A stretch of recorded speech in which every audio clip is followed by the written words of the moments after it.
Welcome to Snipe and the Codeman episode 2. We are going to talk about WWE Summerslam 2018 and all the stuff going on that. We're also going to talk about our favorite moments in SummerSlam history and all that's related in SummerSlam, yada yada yada. I am the Snipe, and I am the Codeman, coming to you live alrighty through the magic of the internet. So, SummerSlam 2018. This is basically the second biggest show of the year, pretty much almost neck and neck with WrestleMania in terms of importance. The biggest show of the summer, as they say, and we have a pretty big match, pretty big card lined up. Some should be really exciting. Some, well, we'll wait and see. We will look at the matches that they have so far, and kind of think about go with how it's been booked and what we think the pay-per-view is going to end up like. So the first thing I think we should just get out of the way is the Universal Championship match. Brock Lesnar will possibly, and in some instances, I think some fans would be hoping, hopefully, wrestle his last match, defending the title against Roman Reigns. Yay! There are a lot of mixed thoughts about this, but I will say over the past couple weeks, they have finally gotten it to where people are hating Lesnar enough that they want to see Roman Reigns beat the crap out of him. And I'm wondering, honestly, how they managed that with how they've booked this feud over the past few months. I mean, you go all the way back to WrestleMania 31, and they had a very surprisingly good match. And oh, it was great. It was great, and I was watching it with you, and you knew my expression when I saw Rollins come down and win the whole damn thing with family being there, and it's like, what the hell? Roman had just beaten the dog out of Lesnar after getting the dog beat out of him. Yeah. I mean, it was to the point where Lesnar actually got cut up and was bleeding. Oh, yeah. It was honestly shocking. I didn't think that anyone was going to cash in at WrestleMania. He held that briefcase for, almost, it was what 7-8 months at least. And I think it was June and, yeah, about almost 7-8 months. And, actually closer to almost a year. And he finally cashed in pretty much at the last possible minute at that pay-per-view. And it literally shocked people. A lot of people liked the end result, but there were a lot of people that really thought it was kind of a cheap get-out-of-jail-free card. Cop out. Well, you have to look. You know, it's really weird. In WrestleMania 30... if you go back to, a couple months prior to the Royal Rumble, they basically had Batista win, and they were just completely shitting all over it. They were pissed that Daniel Bryan wasn't in the Rumble itself, let alone won. And they were booing my boy Rey Mysterio. As soon as Rey Mysterio hit in number 30, they just shat all over him. And like, damn, poor Ray. It's not like he's a great guy. It's not like he deserved that. And it's really funny that he showed up this year, and it's the complete opposite. His video, it was like thunderous applause. Oh yeah, and the video on YouTube that shows his surprising return to the Rumble was the most watched WWE video this year. Oh, yeah. And he looks fantastic, man. But what's interesting is that it came down to Batista and Roman Reigns in 2014. And they actually were content with Roman winning, but obviously we didn't get that. We got Batista. And the fans were just so against it. Batista versus Rey, I don't remember Rey Mysterio. Batista versus Randy Orton, which honestly, on paper, given the history, it wouldn't have been that bad, I don't think. But they were just so against it. So we ended up getting accidentally what turned into one of the best moments in WrestleMania, with Daniel Bryan basically scratching and clawing and coming from the very bottom, wrestling 2 matches, basically copying WrestleMania 10 and WrestleMania 20, and getting the gold. And it was just a very magical moment, and one of the best to see in WrestleMania 30. And given that WrestleMania had one of the most uncomfortable moments in it, with Undertaker's streak being broken, it was... Oh my God, that was... It was at least... The Daniel Bryan win was at least something that people could go home happy with. And in a lot of cases, with WrestleMania, you really should try to have your audience go home happy. And they did it with WrestleMania 30. WrestleMania 31 was kind of mixed. But then you have WrestleMania 32, Roman Reigns versus Triple H. And honestly, I don't remember much of that WrestleMania at all. And I honestly came out of that WrestleMania not really enjoying it at all. And then WrestleMania 33. The thing about WrestleMania 32 was it was like it dragged on forever. I honestly think when I watched that pay-per-view that I fell asleep at the main event. So I don't really remember the Roman Reigns Triple H match. All I remember is that Stephanie McMahon kind of came out looking like she was dressed in some S&M costume. And that was it. That's all I really remember. I think I referred to her as Dominatrix Barbie. And then WrestleMania 33, which had Roman Reigns against Undertaker. I really wasn't too big of a fan of that. And how they ended it with Undertaker basically taking off his stuff and then pretty much leaving it all in the ring, that was really interesting. And it would have been nice if they didn't completely change it and have him come back to fight Cena. And then we have this past WrestleMania with Roman Reigns going up against Brock Lesnar for technically the 3rd time, because earlier in last year's SummerSlam he was a part of a Fatal 4-Way, and I believe he was the one who ate the pin, if I recall. Yeah. So there's that WrestleMania. There's where he actually lost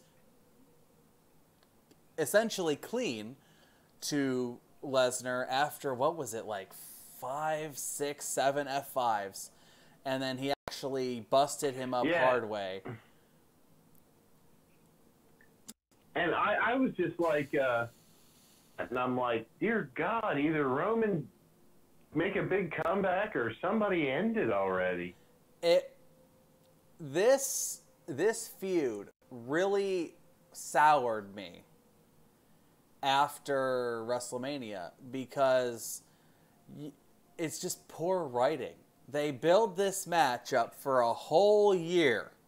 The whole, who's the one to beat the one in 21-1, and who Who's the one that is going to be better than the two in the 22-2 or 24-2 or whatever?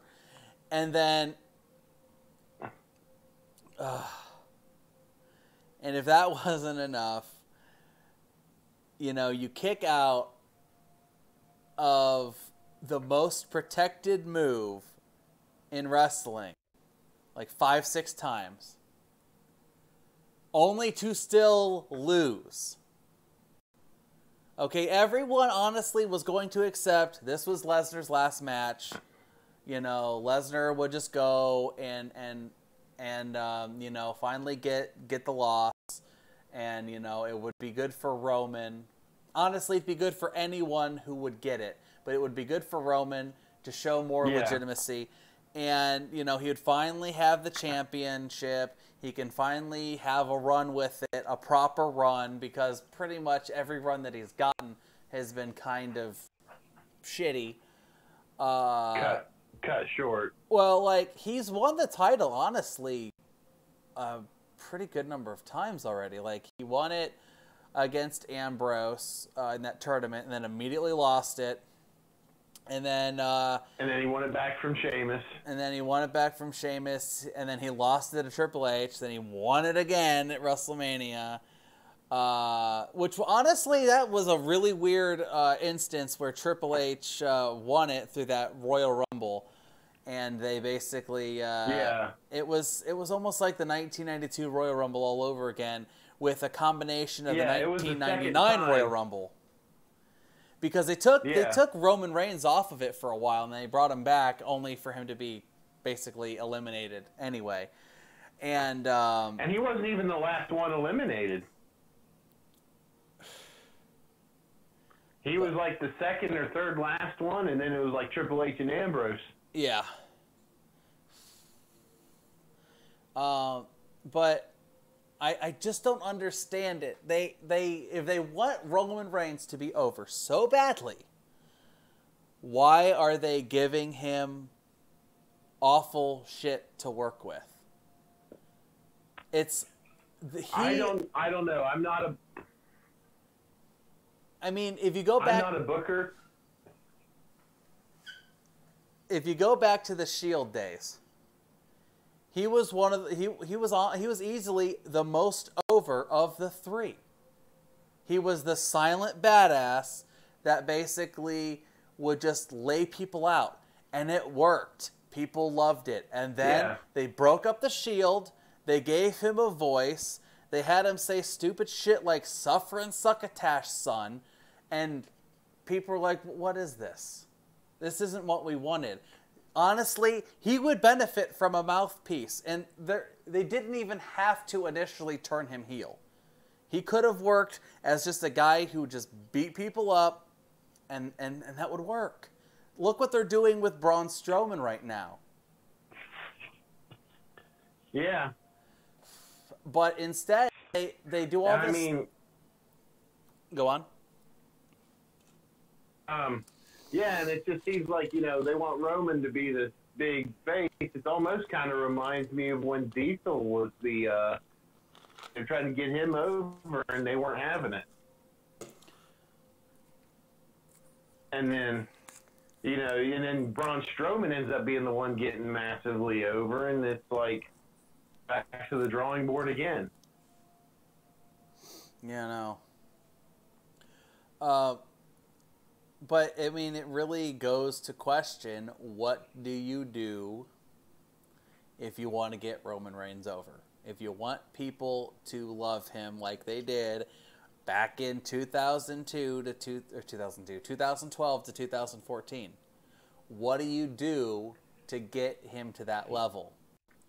And what I have said this from day one when this happened. And it's the same thing with Cena, but Cena is different at this point because Cena had the charisma. Roman Reigns, unfortunately, does not. He's got a great look, and he's not a bad worker, but his mic skills, they still need work. And that's not all his fault if the writing team and creative are giving him shit to say. If they're giving him nothing that's worthwhile, like this past week, I recall him, apparently he said something really stupid. Like, you know, if the big dog isn't in SummerSlam, who will run the yard or something like that? And I'm like, oh God.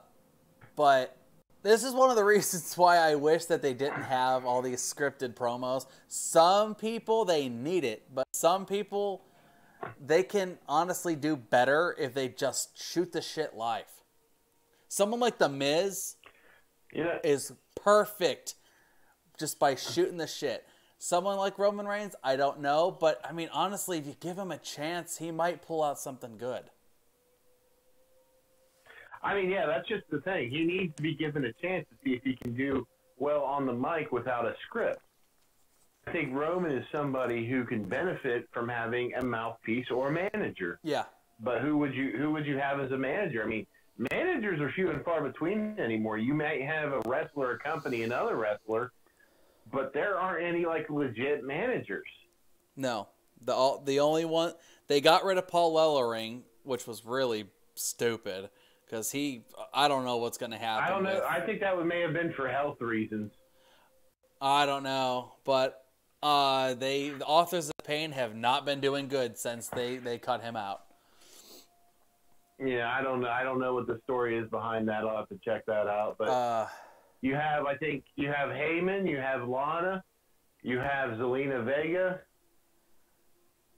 and as far as I can tell, that's it. Yeah. Well, I guess you could count James Ellsworth, but he got fired.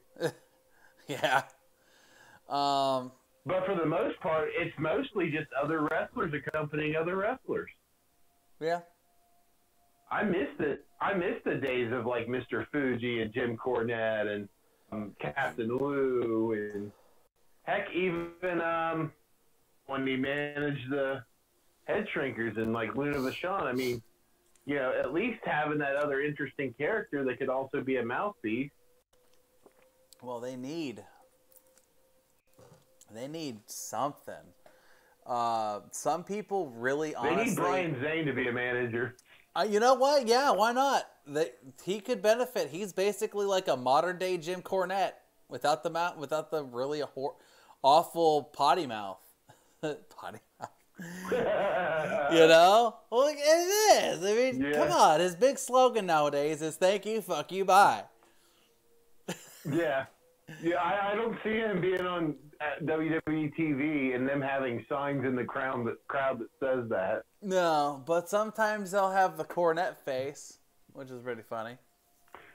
The Cornette face I could get it with, but you know, thank you, fuck you, bye. Yeah, no. You know, could you imagine like there being a sign on TV for like 5 seconds and be like, what? Yeah. Oh, I know. But yeah. I just think Roman got kind of a raw deal, in my opinion. I mean, right there at 2014 Rumble, where it was him and Batista, Roman had beat Kane's record of single eliminations in a Royal Rumble, and he just seemed like he was gaining a lot of momentum. He was still a member of the Shield. Mm-hmm. And then where Ambrose and Rollins kind of thrived, I mean, they seemed like they were doing well.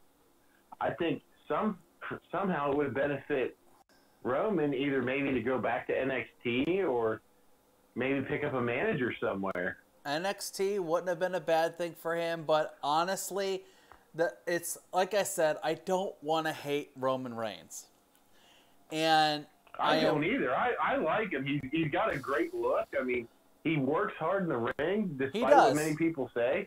Well, it's one of those instances, you know, he has had bad matches. But he's had a lot of good matches, and, you know, this past year, and I even think the year before that, he's had a lot of really, really good matches. Granted, some of them, you know, he's worked with people that are, you know, they could pretty much wrestle themselves, you know. But, you know, but you can only go so far and to say, oh, well, it's because this guy carried him. You know what? He had a really good match with Bobby Lashley. Last time I checked, it takes two to carry a wrestling match. Yes, that is true, but I know that there are some people that really do have a lot of problems with wrestling. Oh, absolutely. I'm not saying there isn't. I mean, just like Nintendo, Roman Reigns is like the internet's favorite punching bag. Yeah, but as I said, I don't want to hate Roman. The one big thing that really pissed me off with him was when he failed the drug test 2 years ago. Yeah. That with him being the top guy, when he got popped for failing a drug test, and they never specifically said what it is. A lot of rumors is that it was Adderall, but honestly, it could have been anything. And I know that there was the rumor of the drug dealer that got arrested in Florida, and he was saying that Roman Reigns was one of his clients. But you know, when you're the top guy, say if John Cena failed the drug test, and it just looks bad.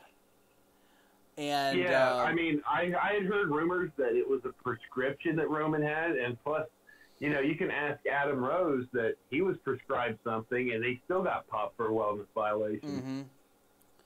Yeah.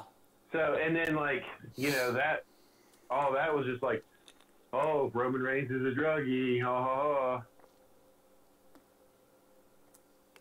Well, that's the beauty of them not telling what it is. You don't know, but it could be something as simple you don't know. It could be something as simple as just a misfiled prescription. That he it could be a prescription. There are certain inhalers that will pop you on the wellness test. Yes. But yeah, it's really a shame. Well, I'll tell you what's a double shame. They build Brock Lesnar to be as big and high and mighty as he is. Yet they don't say a damn thing when he failed his drug test in UFC and he was banned from mixed martial arts for a year. He's still doing testing for it, which is interesting. When you saw him last time, he's a lot skinnier than he was. It makes you wonder if he's been still taking that shit.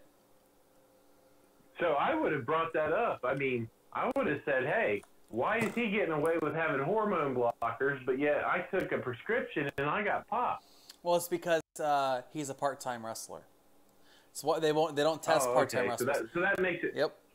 So if let's say Undertaker wanted to shoot some heroin, that's fine. Yep. Then. Same thing with by that standard. Triple H can do whatever he wants, and he's not going to get hit for it because he's a part-time wrestler too. Okay.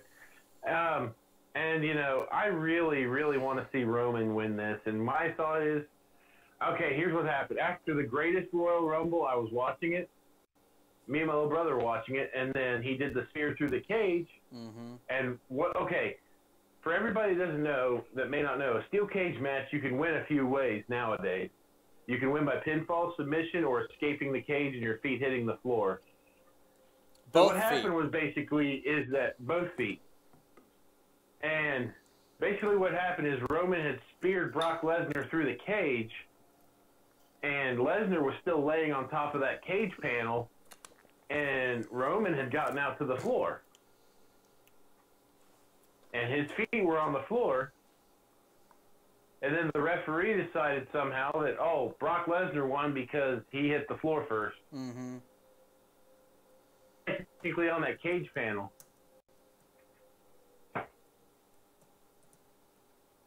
I mean, if they let Kofi get away with all kinds of crazy stuff, how would,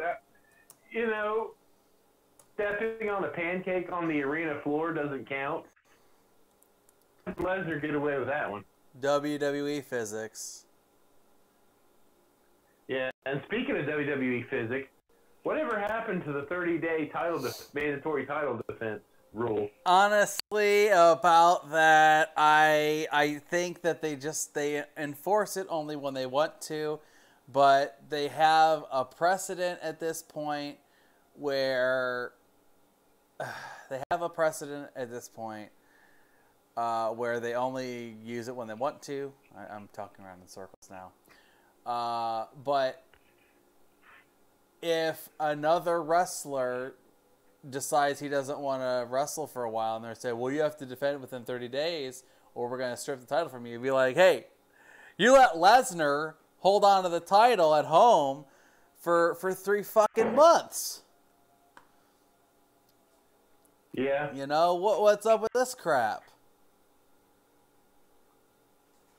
Yeah, it's ridiculous. Because I know Naomi and Daniel Bryan both had to forfeit their belts. Hell yeah, they did. But anyway, back to the match at hand. What I'm hoping happens is this. I really would like to see a reenactment of Survivor Series 2002 when Brock Lesnar faced the Big Show, where Lesnar had the match in hand, but Heyman turned on Lesnar and forces with Big Show. Maybe Heyman joins forces with Lesnar, Roman. That could be very interesting. It's very, very possible. I can honestly see that being a possibility. And then finally, you know, people begging for that Roman Reigns heel turn? Or would it be a Paul Heyman face turn? Don't know. I'm honestly not sure. What you would call that? People would assume that it would end up being a heel turn, I think.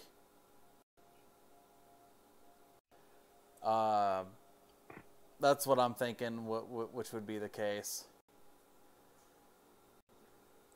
Yeah. I honestly think Roman, you know, as much as he gets crapped on, he works great with... He works good for a guy like him, and really, I just wish really the best up for him. Because this guy is taking a lot of crap, but it just seems like it doesn't really bother him. I don't know. I mean, you think that he probably wouldn't be, that he'd be, you know, because he said before, you know, I don't care if they cheer me or boo me. But honestly, after a while, I do wonder if it gets to him to some extent. So you think it'll be like when The Rock? It's he's kind of run a little bit of a parallel to The Rock. The only difference is that they let The Rock be himself within, what, 6 months to maybe a year tops. They've been letting this Roman Reigns project run for 4 years without the Shield. I do understand that. It seems like he's been... They don't really know which direction they want to go with him. I mean, I'll be honest. I wish that I wished that they would have at least made it a triple threat where Bobby Lashley was involved. I really, really wanted to see Bobby Lashley versus Brock Lesnar. I think that would have been really interesting, especially with both of them having an MMA career. Bobby Lashley has a better MMA record than Lesnar. Bobby Lashley also has an amateur wrestling background. And it just, I really think that would have been a really interesting story to tell. And, you know, Brock Lesnar... He would have shown Lesnar up. I think, honestly, yeah, I think he would have. And... Enjoyed that. I would have laughed hysterically. It's like, oh, we've got this guy that does German suplexes and Kimura lock in the F5. And then you got Lashley just whipping out moves of all sorts. And I think that Bobby Lashley would have attracted the fans more because it's something we haven't seen yet. And and not saying that the matches that they've had were bad, but we've seen Brock Lesnar versus Roman Reigns technically 3.5 times now. And for Lesnar to have so little appearances since he's been back, if I recall, he's wrestled John Cena twice, Triple H twice to 3 times, CM Punk once. He's wrestled Roman Reigns. Like I said, this is going on 5 times. Undertaker, 3 times. And he's wrestled Seth Rollins, I believe, twice. And then he's wrestled Braun Strowman, I believe, twice. Joe. And he's wrestled Samoa Joe twice. And AJ Styles. And Dean Ambrose. Oh, yeah. Well, who could remember the Dean Ambrose match when Lesnar didn't even care to wrestle that match? Oh, my God. That was god-awful. You know, the potential of a hardcore match with Brock Lesnar. He didn't want to do anything. Yeah. No wonder Ambrose was pissed. I would be, too. The pride of Cincinnati, Ohio. You can't... See, I understand the intrigue of Brock Lesnar. He's the only guy in the company that you wonder, is he actually going to do the favors or is he going to go into business for himself? That's the intrigue about Brock Lesnar. I think we found the answer out. That is the intrigue of Brock Lesnar. Oh, and did you hear about the recent story that he might actually stay with WWE a little longer because he wants to work both companies? Now, this is all speculation, but he wants to work WWE and UFC at the same time. Oh, jeez. I mean, if this is going to lead to another Roman defeat, it just seems like, you know, why even have the Universal title anymore? Oh, well, I honestly, Jason Solomon of the Solomon Monster Sounds Off, I agree with his insight. He thinks, honestly, just retire the belt altogether. It's useless. Just let Lesnar have it and bring AJ Styles to both shows. Now, the only thing that's going to suck about that, AJ Styles will probably end up losing it to Roman Reigns or someone else who ends up getting more exposure on Raw, and then the belt will be stuck on Raw for the most part. Well, I mean, do like they did when if you go with that approach, just do like they did in the 2002 draft and just have the champion appear on both shows. Alternate a feud between Raw and SmackDown each month.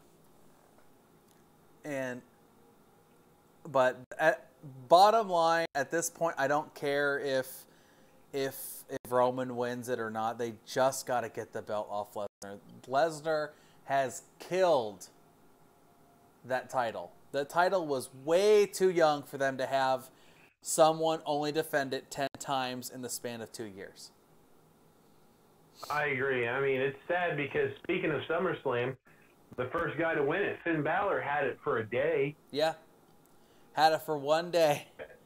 And that was it. And then Kevin Owens won it.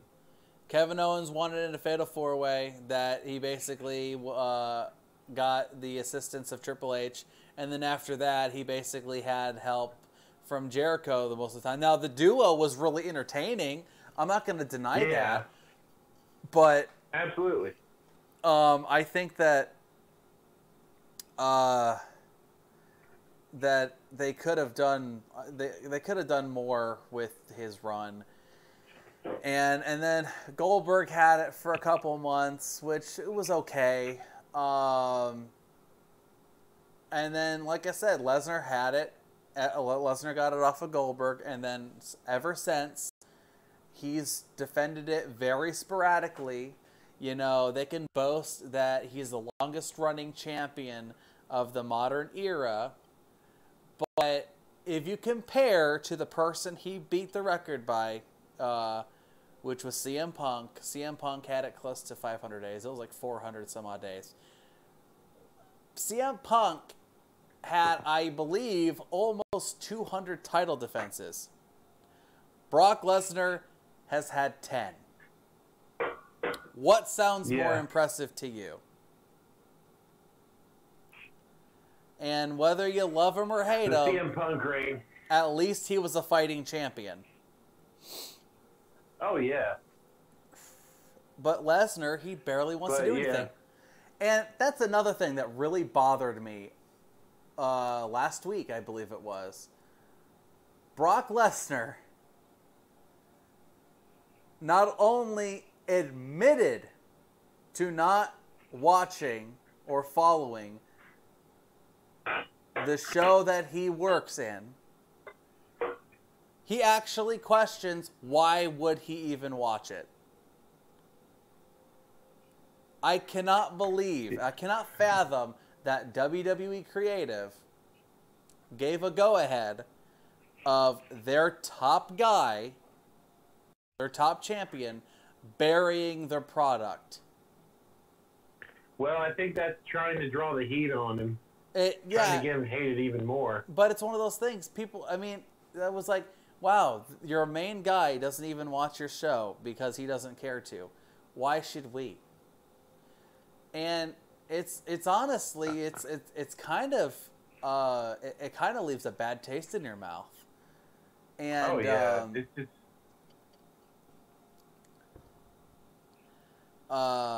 it's just bad. Yeah, it's. But I mean, it's one of those things. I might watch it at this point just because I'm really wondering what they're gonna do. But like, you have to leave the fans happy.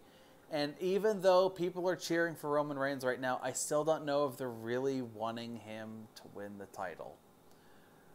And I think the safest bet, which obviously they're probably not going to do, they should start the match off first.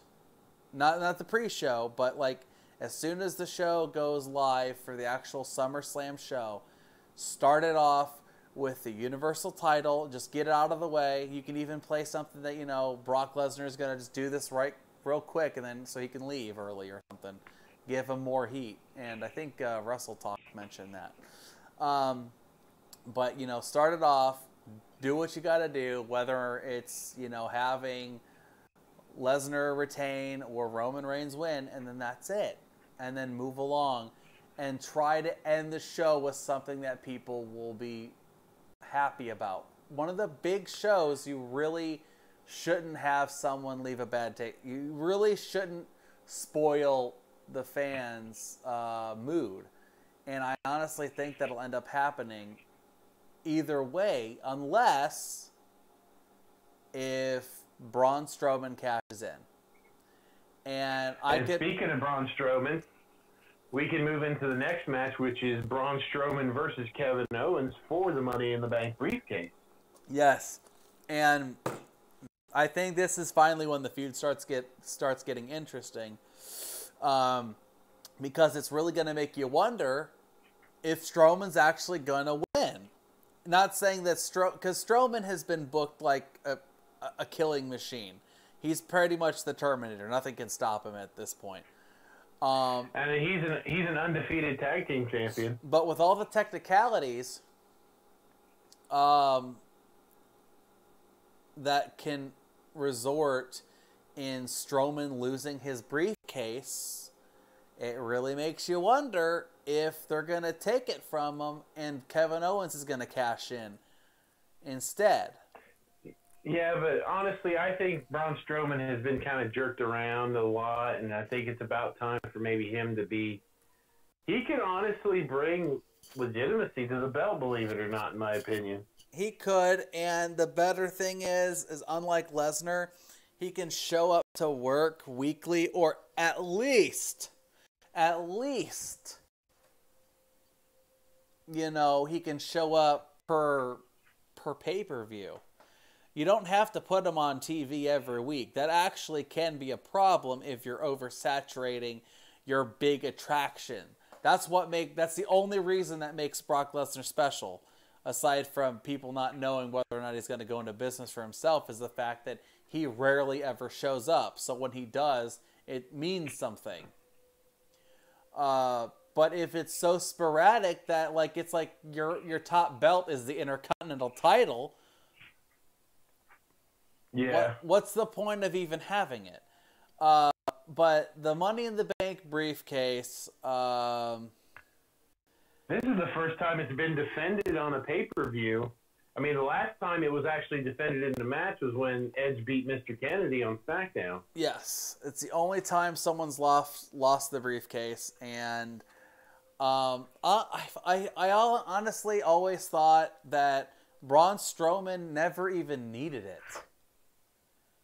No, I mean, he could basically write his own ticket into these main event matches because you put him in a contenders match, he's going to, beat anybody. I have a hard time really seeing him cash in last minute anyway. He doesn't seem like the type of person that would do that because most Money in the Bank briefcase winners are the slimy people that'll come in at the very last minute and just pull the rug right underneath you. That's how it's always been. And, I mean, if you think about it, there's only been, if I recall, 2 people that have announced specifically when they were going to cash in. One was John Cena. The other one was Rob Van Dam when he challenged John Cena at ECW One Night Stand 2006. And that was the... Yeah, and it's fun. The only 2 times. It's funny because it was both faces. Mm-hmm. But then again, I have seen faces cash in kind of like the heels would, like when CM Punk cashed in on Edge. Yes. After Batista beat the hell out of him. Yep. And that was the only time. Ambrose did it against Seth Rollins, yes. So, yeah, I mean, I honestly, and then, this whole stipulation of, he can lose the briefcase by disqualification or count out. I'm like, they're trying to find a way for Kevin Owens to win this without actually having to earn it. Yeah, but, I mean, I'm not really sure. I mean, I can see Kevin Owens winning it, but, they haven't really done too terribly much with Kevin Owens this past year, and then there was a couple issues with him and Sami Zayn. At least you could argue that it could be storyline, but he was kicked out of a tour and sent home early last year, I believe. Yeah. So maybe I'm picking Strowman to win because the past weeks they've had Strowman lose due to technicalities by counting out or disqualification. So, unless Owens shocks everybody and pulls an upset win on him by, a roll-up or some kind of shenanigans. Yeah. I mean, I could see a roll-up, which is kind of weird, but I'm honestly thinking, I could see it going either way. I suppose I can do a throwaway pick and say Kevin Owens will win, but it's going to be obviously due to some foul play. If Kevin Owens does win, I think either Baron Corbin is going to get involved, and then they're going to set up a Baron Corbin feud against Braun Strowman, or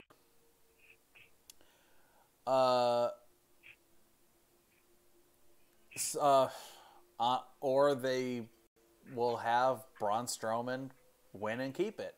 But I'm gonna pick Kevin Owens, but specifically because Baron Corbin or someone else will get involved, and that'll cost him the match. But that's the only reason I'm thinking that's gonna happen. I'm picking Strowman because he's been losing a lot lately. And, he's been losing by technicalities a lot. So I could see them going with Kevin Owens, but I really want Strowman to keep it. And then, if they do put the Universal title on last, I want him to come out and say, I want to be in this match. Put me in this match now. Yeah. Well, that'll get people's attention. Oh, yeah.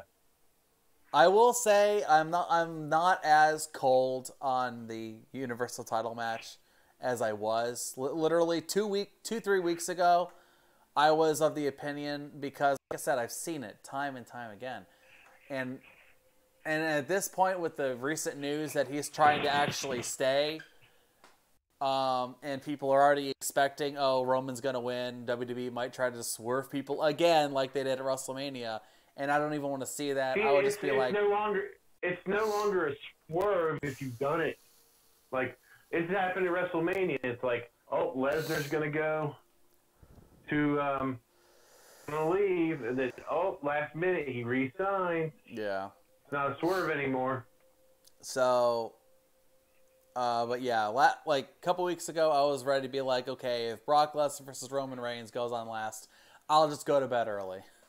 I'm sure I'll have work in the morning anyway. Yeah. Now I'm a little bit more intrigued to watch it, but we'll have to see what's going to happen. Yeah, and you mentioned Baron Corbin getting involved. He's got a match with Finn Balor. Yes, he does. About that one. Do you think we're going to see the Demon? I don't know. They've been keeping it so rare. We haven't seen the Demon, I think, since he won the Universal title. But I will say, if he is the Demon, the Demon's going to win. They're not going to bring the Demon back just to lose. I mean, you would have to do that in a special occasion. Yes, which is why they haven't done it in so long. Yeah. But yeah, I honestly think, Corbin's going around throwing his weight around since he's now Constable Baron Corbin. Constable. Yeah, I know. He looks like a fool with that haircut. Why did he shave his head? Did he want to match Kurt? No, they wanted to make him look more professional, and he was going bald anyway. Well, why didn't you just do what Paul Heyman used to do and just get a rat tail? Do with what? Who did? Paul Heyman. Oh, I don't know. But anyway, I really want to see Finn win this one, as the Demon or not.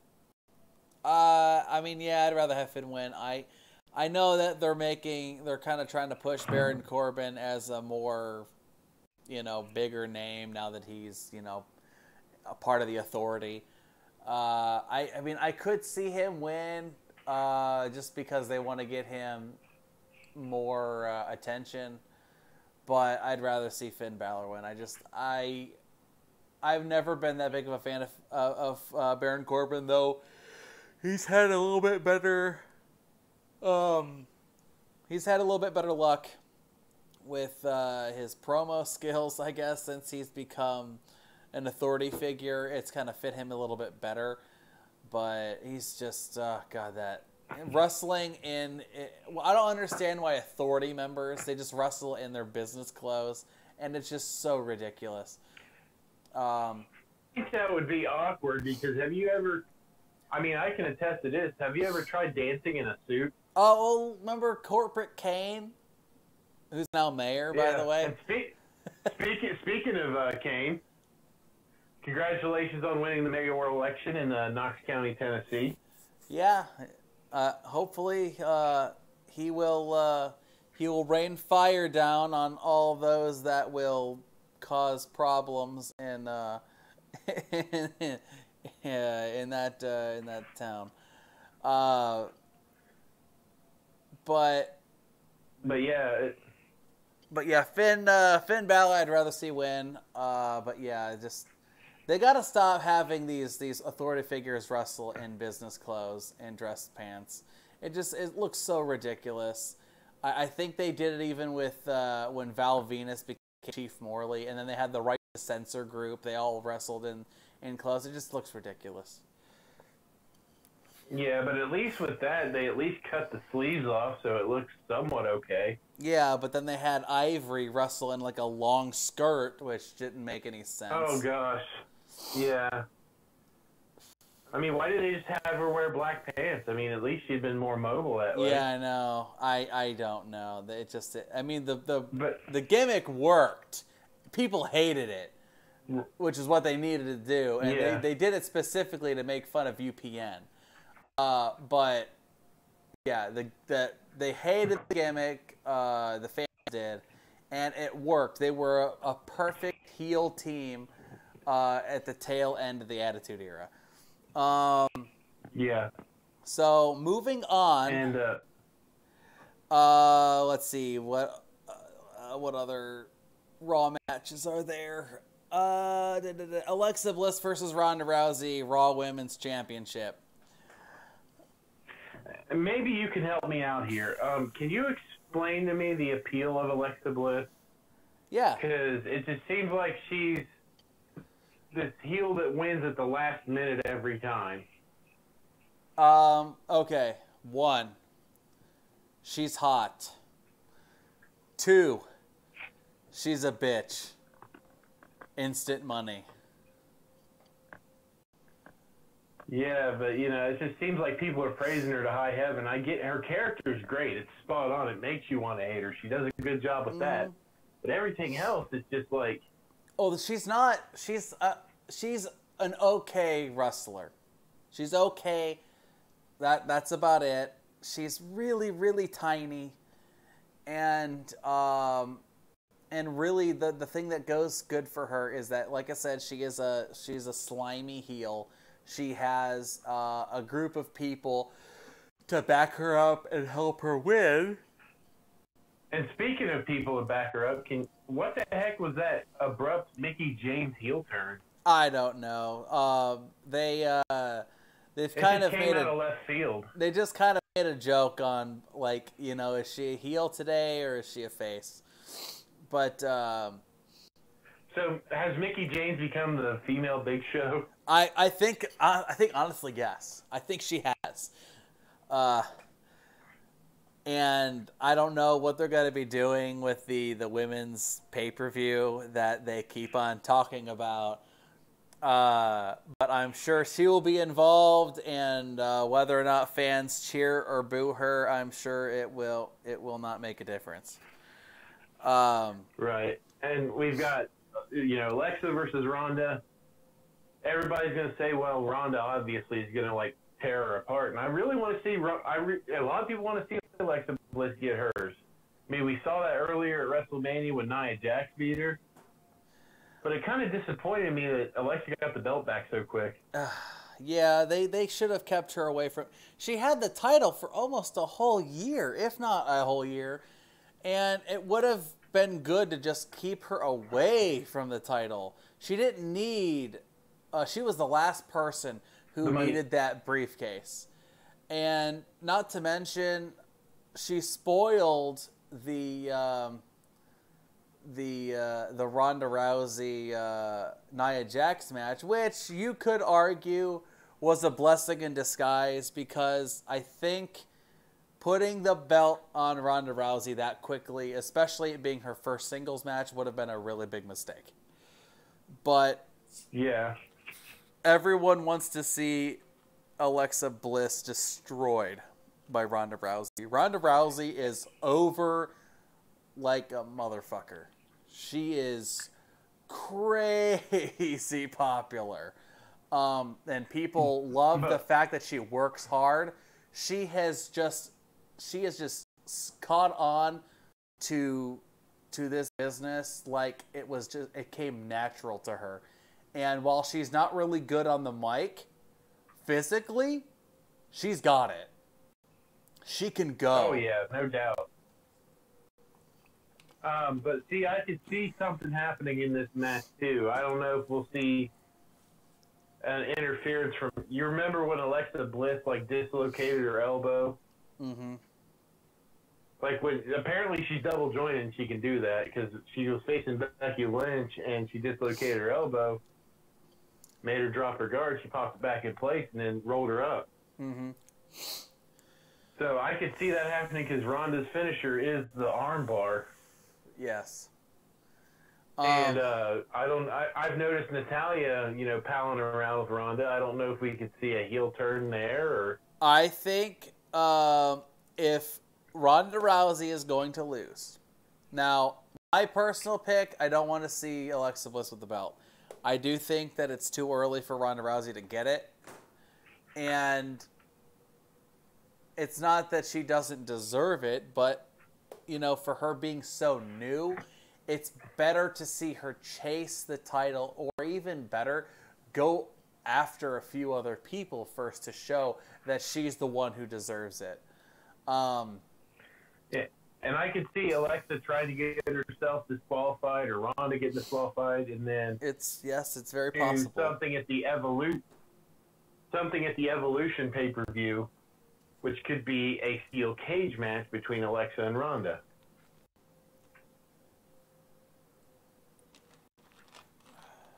I think that it's really one of those instances where it's like you have a new person, while she's naturally good at it.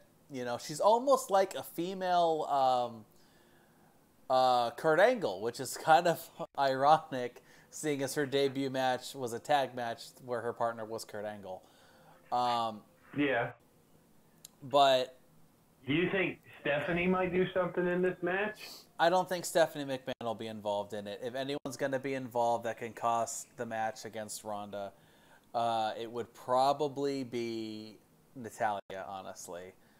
I honestly would have preferred Ronda Rousey getting the title at either WWE Evolution or WrestleMania. But if they must put the belt on her at SummerSlam, I'm not going to hate the idea, but I do still think it's a little too soon. But, I mean, she's honestly a much better pick than, say, Alexa Bliss. But after that, now you're going to be really kind of booking yourself into a corner, because who's going to beat Ronda Rousey? That's where you can bring Nia Jax back into the fold.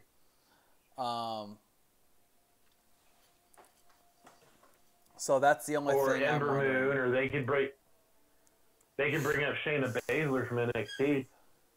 Well, from what I've heard in UFC, Ronda Rousey honestly probably would make a better heel than a babyface.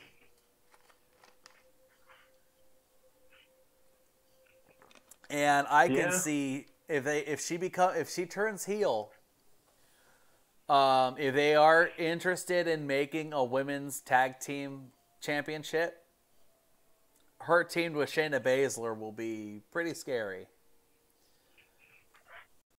Shayna Baszler, that would be terrifying. I will say this: while Ronda Rousey is very popular and eye-catching, because of her history at UFC, Shayna Baszler scares me. She's kind of vicious. Yeah. But yeah, with the Ronda Rousey Alexa Bliss match, I think they're gonna give it to Rousey. I don't think they're gonna have her lose that quickly, especially to someone like Alexa Bliss, who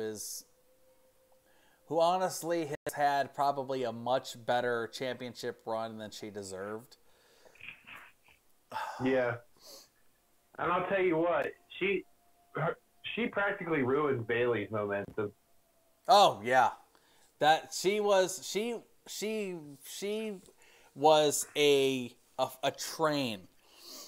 She was a train that just ran Bayley over, and they have not been able to put her back together. And it's kind of sad. Yeah, it is. Because, like, if you look at Bayley in NXT, I know I'm getting off on a tangent, but look at her NXT, and when she first came in, everybody was loving her, and then all of a sudden, she ran into the brick wall known as Alexa Bliss. Yep. And it just came out of nowhere, honestly, because I remember in NXT, I'm like, Alexa Bliss, I don't really see her being anything all that special. I remember before she teamed up with Blake and Murphy, which I believe Buddy Murphy is her actual husband. She wore like a blue tutu and was like blowing glitter and all that crap. And it wasn't really, I don't know. It didn't really seem all that special. And then she turned bad. And You know, she worked as kind of a slimy heel, but she didn't really get anywhere. And then when they brought her to SmackDown, they pretty much shot her into superstardom, and she basically held the title hostage until she lost it to, I think, Charlotte. I think it wasn't Charlotte. She lost it to Naomi. Oh yeah, she did. She lost it to Naomi, and then she went from SmackDown to Raw, then immediately took the title and basically held it until she lost it to Nia Jax. But yeah, I really want to see Ronda win this, but I would bet if Alexa wins, it's probably due to shenanigans. Yeah. I swear to God, I'll pistol whip the next guy that says shenanigans. Okay, so next match we have Dolph Ziggler versus Seth Rollins for the Intercontinental title, and I don't understand how they still haven't put Drew McIntyre in it. That'd be an interesting dynamic, because you got kind of like a Shawn and Diesel with Dolph and Drew. I really feel like they need to put Drew McIntyre in this match with what he's been doing. It just makes more sense. They gotta put him in. They gotta put him in the pay-per-view somehow. He's too good for them not to. And because then you could say at that point it would be a glorified handicap match. It would, but it makes you wonder if, you know, McIntyre, you know, he might go into business for himself and pull the rug underneath Dolph Ziggler. It's possible. Yeah, and I think we need to mention right now, we're recording this before the Go Home Raw and SmackDown, some stipulations. Yes, things could after change. This podcast. I honestly think, I think they're going to put Drew McIntyre in it, and if they do, I think McIntyre's going to win. That's pretty interesting. I mean, I remember when he got hot-shotted to the Intercontinental title. Yeah. It debuted back when. And he basically treated Teddy Long like shit. I hated him. When he's like, Teddy. I was like, God. And I remember when he got stripped of the title because he just kept savagely beating Matt Hardy. Yeah. There was never no reason given. Mm-hmm. It was just like he was beating him like Matt Hardy owed him money, or he said something bad about his mom. I gotta say, I am really surprised how we've ended up here. Because if you go back in time, Drew McIntyre was practically the chosen one for a long time. And then he kind of fell under the radar. He teamed up with Heath Slater and Jinder Mahal with a three-man band, 3MB. And then they fired, they released Jinder and McIntyre. And then they both found success in the indies. Specifically, McIntyre rebranding as Drew Galloway became basically the biggest name that they had in TNA. And he had some amazing matches with the likes of EC3, I believe even Matt Hardy, and a few other people. I think Bobby Lashley too. And then he was just that good that they brought him back and put him on NXT. And, you know, up until that injury that he sustained in that match with Almas, he was really looking really good. Then he got injured. It's just kind of weird because I saw him, like, I remember when Drew McIntyre debuted, and then I see him now. I'm like, when did he get so beefy? Look at Jinder Mahal. He turned into, like, stick figure Indian guy into jacked up, you know, I don't know, muscle dude, you know? Yeah. It's just kind of weird, but yeah, I that would be interesting to put Drew in this match. I think that he remains needs to be seen. We'll see what happens. But unless they plan on a wild Dean Ambrose appearing. It could happen. I'm wondering, when Dean Ambrose shows up, you think he's going to be a good guy, or you think he's going to turn heel? He might lure Rollins into a false sense of security and then turn on him. Yeah. It's possible. But yeah, that match could be interesting. I think if Drew's not involved, I could see possibly Rollins winning this. And getting it back. Yeah, so I'm kind of 50-50 on this one. I honestly don't see Ziggler retaining because, well, he's had it for a little bit, but Dolph Ziggler, you know, he's another guy that they kind of ruined. You know, he always goes to a certain point, and then they get cold feet, and then they shoot him down. And with the talk of them still not knowing what they're going to do with him, and him not possibly re-signing his contract, he could honestly be done soon. So I honestly don't know. I really don't think Ziggler's going to retain. So I'm thinking either Seth Rollins or Drew McIntyre. That's my opinion.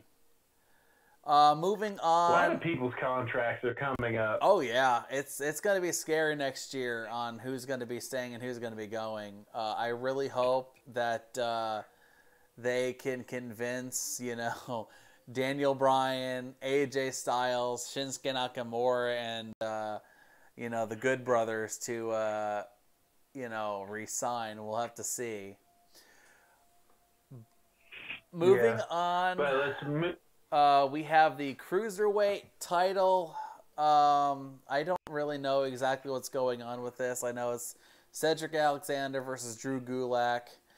Does Drew Gulak still do the PowerPoint presentations, or is he done with that? I don't really watch 205 Live that much, which is sad. Sad part is I was intending on watching it before this, but I didn't get a chance to. And it's bad on us that we don't even know what his gimmick is. Well, but I remember he had went ape shit on Tony Nese, and then he'd lost his mind. Yeah.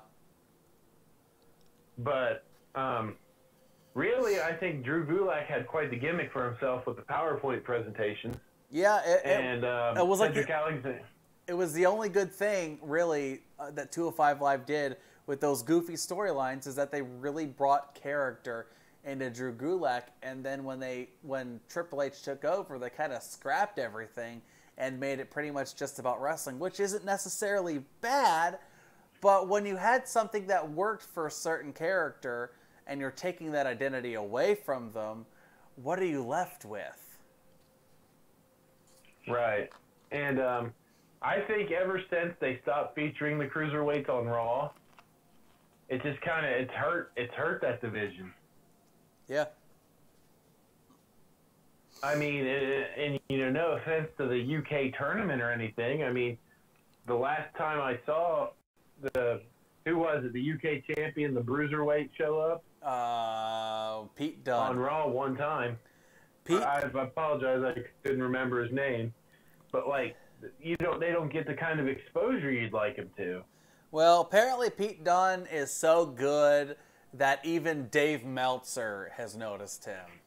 So that's got to say something for some guy who basically shits out stars to pretty much anyone who hails from Japan.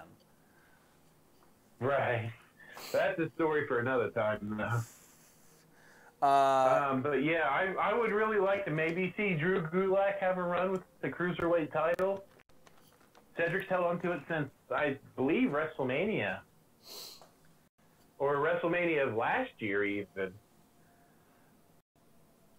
I'm not really... He's had the belt. Go on.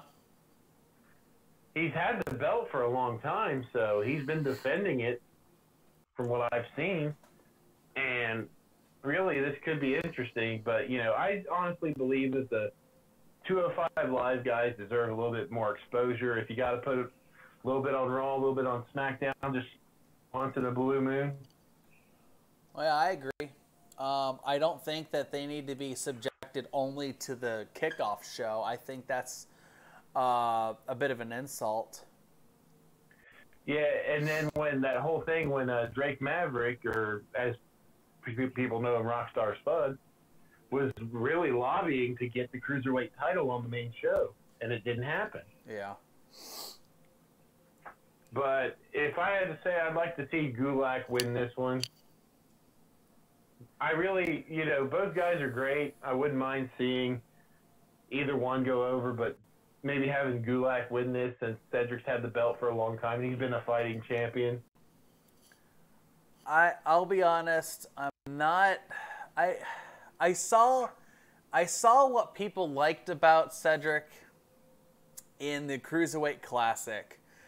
Since he's been on 205 Live, I really haven't seen much that really stood out for him. He wasn't some guy like a Rich Swann, who a lot of people liked. And he's not someone like. Well, honestly, I'm trying to think of a lot. Honestly, in terms of charisma, the only champion that really stood out to me, and I'm not talking about personal life. I know that he's had it. I know that Rich Swann has had issues with his either wife or girlfriend, and I know that's one of the reasons why they let him go. But right, in terms of charisma and people that actually stood out, I mean, I'm sad to say this, but Rich Swann was the only one that really stuck out to me in terms of, a recognizable champion. I think we've had TJP. I haven't seen him in forever. And I think I know, and I really like TJP, and it's a shame he didn't really get over. Is he still there? He's still under contract, but I haven't seen him in a Blue Moon. But like I think it. I think, since Neville lost the title to Enzo, and then Enzo had his problems, he's just been kind of, I'd hate to say it, but a bland champion. Which one? Cedric. Oh, yeah. Well, I mean, TJ Perkins, he did a lot of good stuff when he was in TNA. And he was okay in the Cruiserweight Classic. He was obviously, he was not the one who should have won the tournament. It's a shame that we didn't have Kota Ibushi and Zack Sabre Jr. sign contracts, because if that would have happened, they would have been in the finals, and that match would have been amazing. But instead, and it's nothing taken away from TJ Perkins. He's got talent. I just think that the fans didn't really warm up to him. Yeah, well, he works better as a heel, and even when he was a heel, they didn't. I don't know. There was just something off about him. You know what I mean?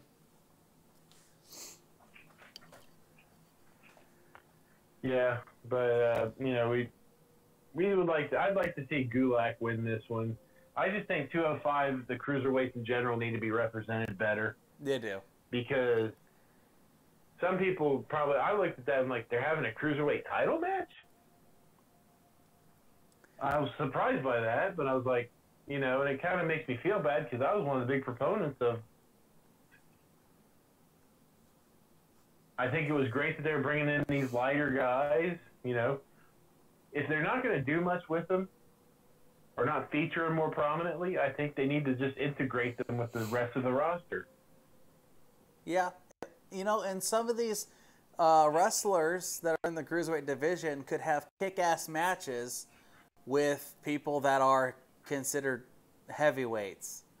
Imagine the matches we could get if we had Shinsuke Nakamura versus, I don't know, Hideo Itami. Akira Tozawa. Tozawa would be nice. Or, I don't know, Drew Gulak versus Daniel Bryan. Oh, that'd be amazing. The promos alone would be great. Yeah, there's a lot of potential, and these wrestlers are basically just stuck in this little crevice that, you know, you have to either have a Hulu subscription or a WWE Network subscription just to even watch. So yeah, it's just bad all around. And now with Miz and Mrs., I think it is, now that's competing against people that are watching 205 live. And then, speaking of Miz and Daniel Bryan, yes, we've got that match. I am excited, yet at the same time heartbroken that this match is going to be on SummerSlam. And my reasoning is... Well, I mean, it's the second biggest pay-per-view of the year. It is. But they could honestly really do more with this. This has been a long time coming, and I know why they're doing it, because Daniel Bryan has not yet re-signed, and his contract is up at the end of this month. And if he doesn't resign, he's going away, which really makes you wonder, because his wife is still contractually obligated to do a lot of stuff with the Total Divas and Total Bellas stuff. So I don't know what's going to happen with that. Yeah, that's kind of an interesting thing. So it's one of those things. What do you think he's going to do? I would think he would resign, because there's a lot of people that he hasn't wrestled yet that are in WWE that would really be nice for him to wrestle with, like a Shinsuke Nakamura, Samoa Joe, even a nice little one-off between Daniel Bryan and Kurt Angle would just be like, wow, I never thought I'd see that. So, or Finn Balor. Yeah, there's a lot of, I mean, people really, it's one of those things, they really need to treat Daniel Bryan at this point like a special attraction, because, you know, he's been gone for so long, and there's just so much he can do. And you honestly, after a while, I've noticed he's not as reckless as he used to be. Like, you can see how he moves in a lot of things where he's a lot more careful. And, you know, I've noticed he's a little bit more submission-based, which is nice, because that's how I love my Daniel Bryan. My first introduction to him was watching a Ring of Honor DVD in 2002. And he put the cattle mutilation on a guy, and the guy pretty much immediately tapped out. And I was like, that's awesome. So I've been a huge fan of Daniel Bryan for ages.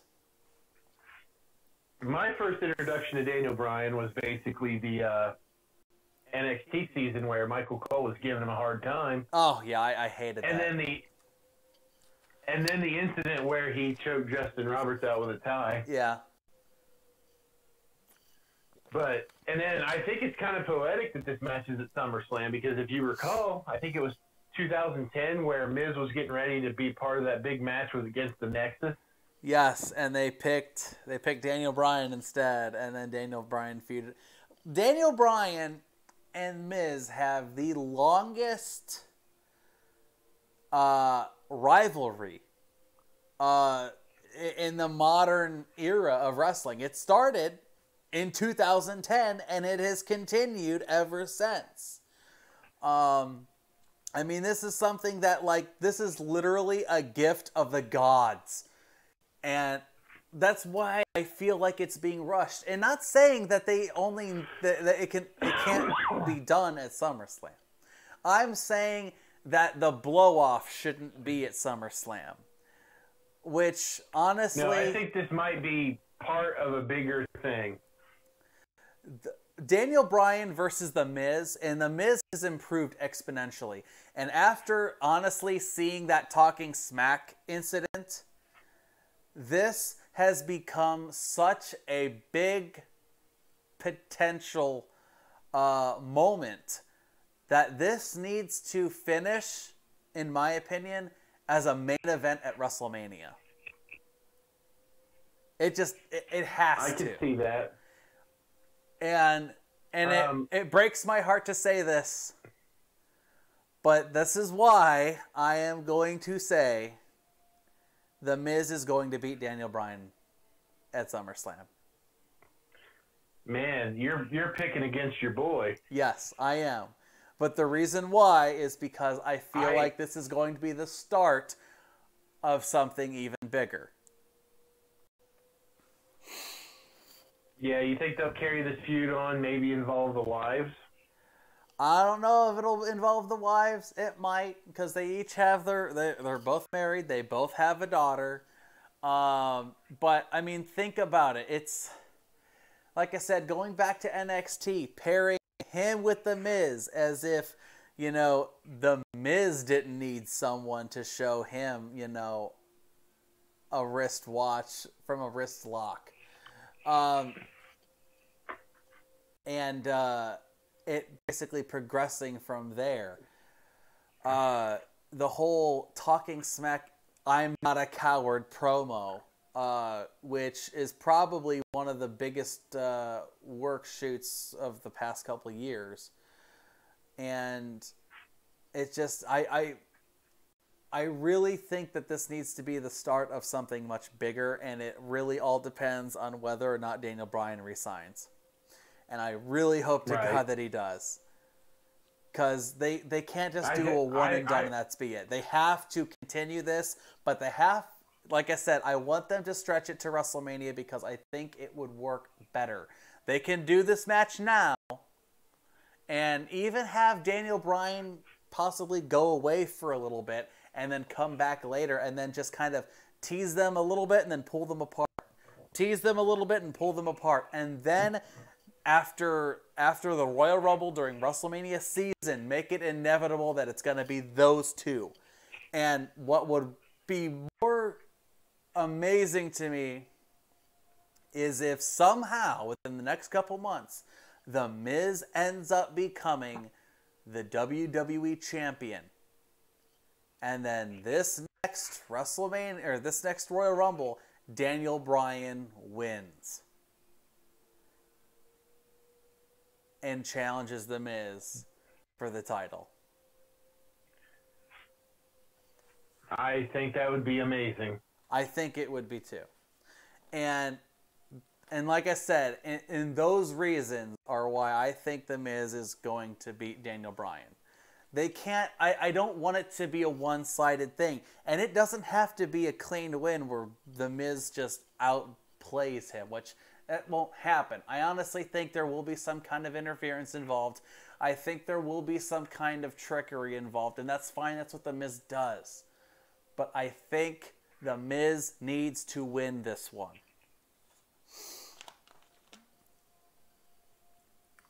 Yeah, I think he does, but I would really love to see Daniel Bryan win this. Okay, so next we've got the United States title match between Jeff Hardy and the champion Shinsuke Nakamura. And again, I do not understand why Randy Orton is not in this. Randy Orton... I thought it started off as a triple threat. I thought it was originally going to be a triple threat. Randy Orton has been nothing but a asshole ever since he came back. This is the Randy Orton that we've been waiting for. This is the Randy Orton that works best. This is the Randy Orton that makes you want to hate him. I have despised Orton for years because of shit like this. And this is what we need. We need heels like this. Heels like Orton. Heels like Tommaso Ciampa. And the fact that he is on a roll, basically, you know, oh, you want me to see you want to see the RKO? Well, fuck you. I'm not going to do it. You want to see Jeff Hardy parading around in makeup? Well, I'm going to wash that off his face. I'm going to, like, pull I'm gonna pull his ears so bad it looks like I'm gonna rip his ears off. I mean, this is like evil heel. You can tell he has been wanting to do this for a long time, and I don't understand at the moment why he's not even on this card. It just doesn't make any sense. Yeah, that kind of surprised me. But I bet I'll almost guarantee probably on the Go Home SmackDown he'll get interjected into this match somehow. I can see that. I can honestly see that he's going to be inserted in this. It just makes more sense that way anyway.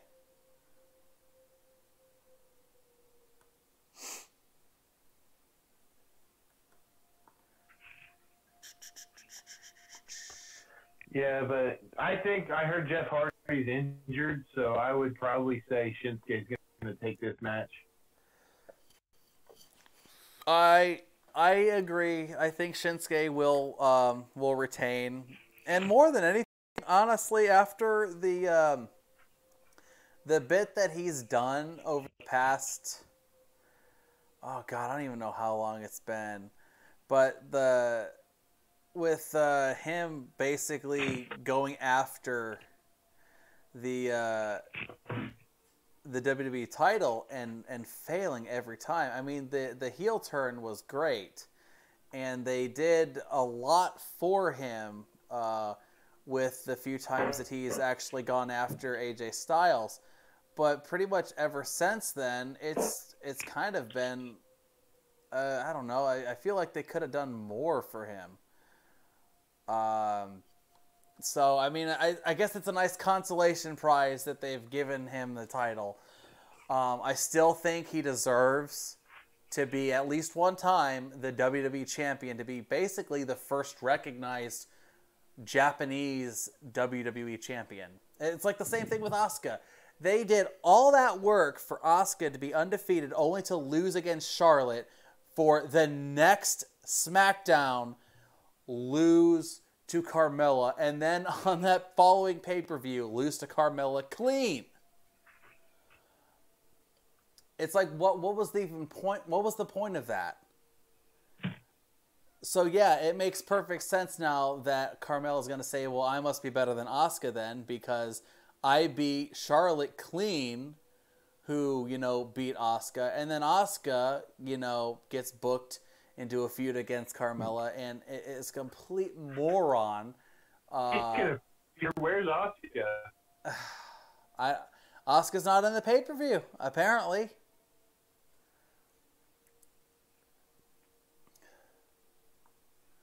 So, but yeah, back into Shinsuke versus Jeff Hardy. I think Shinsuke will retain. I think Randy Orton, if he's not going to be in the match, is going to get involved, and is going to cost Jeff Hardy the match. Which brings us, since we were mentioning the women's title, the SmackDown Women's Championship, Carmella versus Charlotte versus Becky Lynch. I don't know how Charlotte got inserted into this, but I'm going to say this. She beat Carmella on SmackDown a week ago. I'm going to say this. They got something going on here, and I really would prefer Becky Lynch to win. I feel like all this work that they've done to, because she was down on her luck. She was losing match and match and match.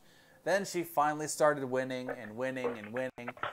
Now she's in this title match, and then Charlotte got inserted.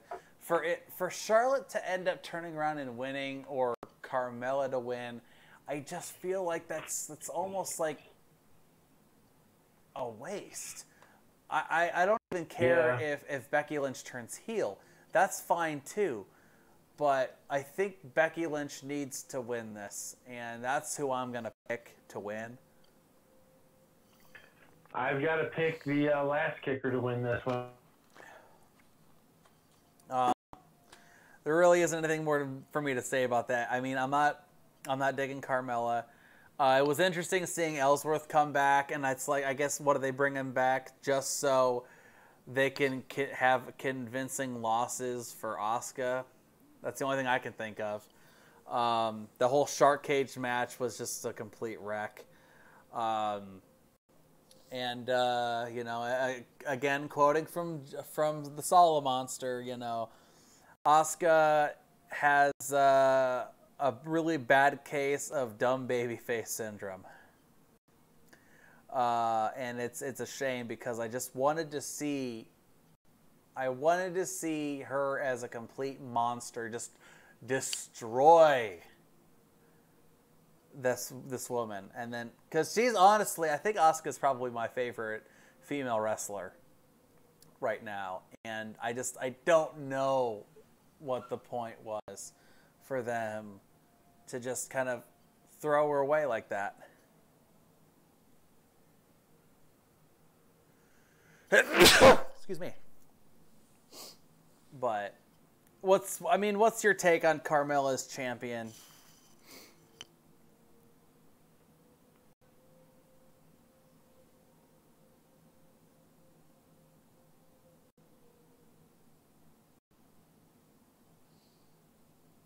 Codeman?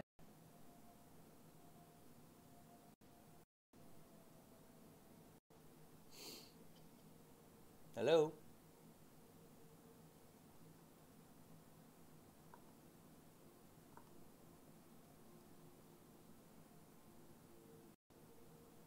You there?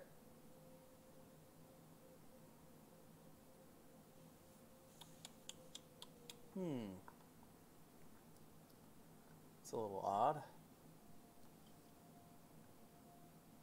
I think we may have lost the Codeman.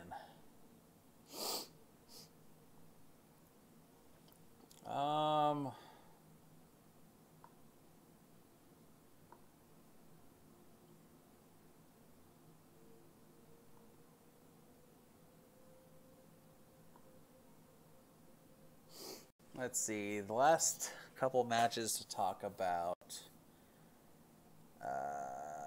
Bludgeon Brothers versus New Day, and AJ Styles versus Samoa Joe. So that's pretty much the last two.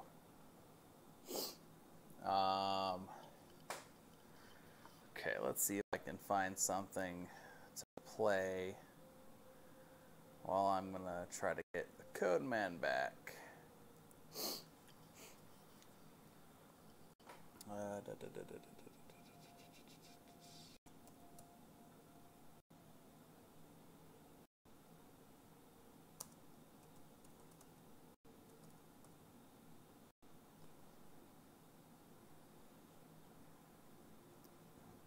What the hell?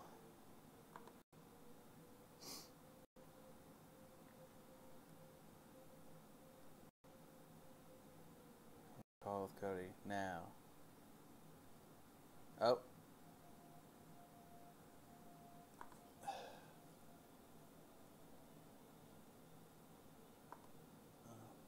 Looks like he's trying to call me back. Come on. Come on.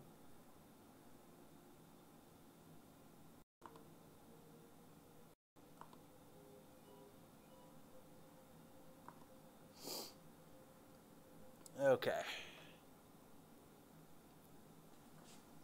Let's see. Let's try to get him back on here. Come on.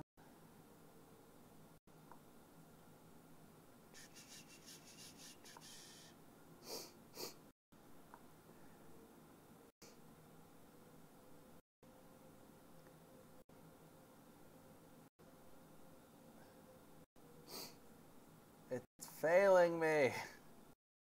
Why is it failing me?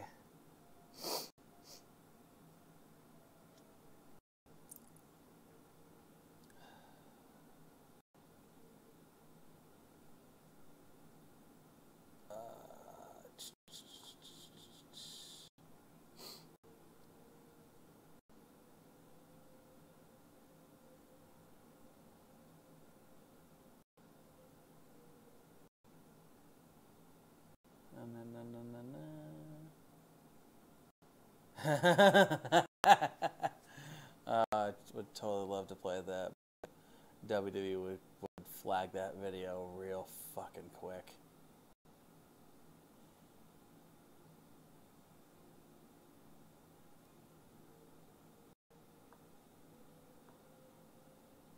Oh, yeah, okay. Maybe I can just show Sean. Damn it. SH.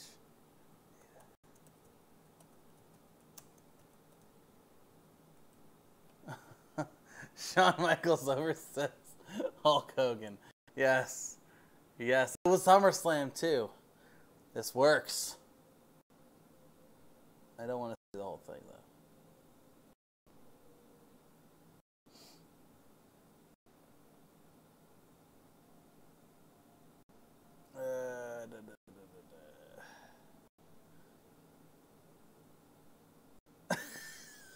Shawn Michaels oversaw.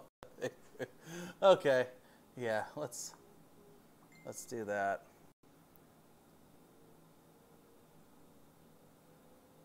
And then while that's playing all of the 7 seconds, we'll see if we can try to get him back on the first one. What the heck? It's still not doing it. Yes? What? You need me for a second?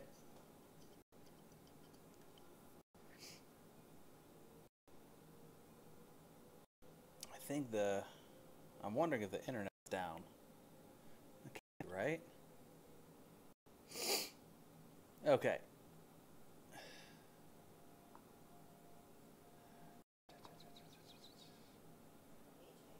Hold on.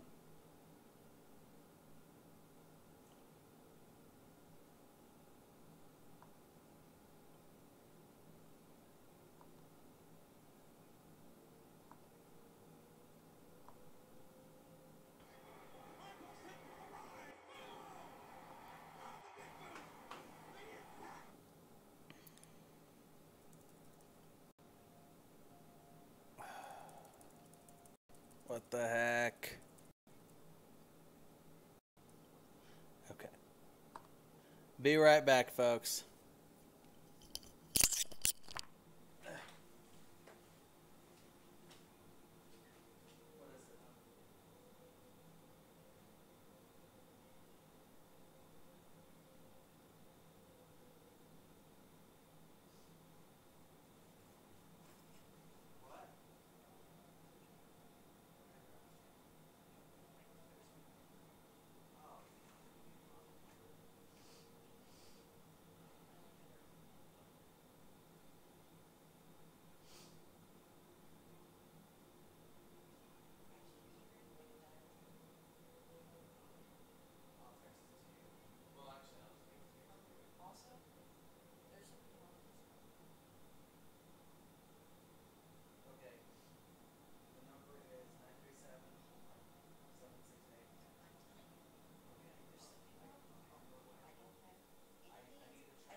Trying to get you back in.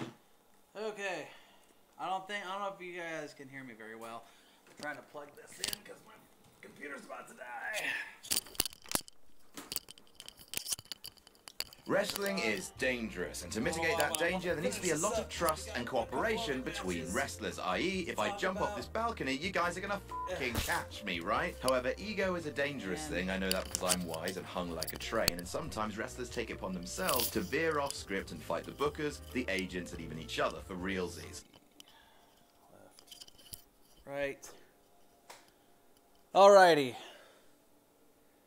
What the hell? What is this crap? Why a wrestler would do this and risk pissing off a locker room of men whose job it is to look like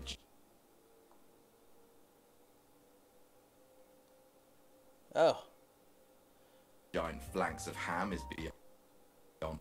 Let me just pause that. I don't know why it auto-played. I wanna... Me, I can't even look primates in the eyes, but it's happened more often. Okay. Let's try to get Codeman back on here. Since the stream decided to die.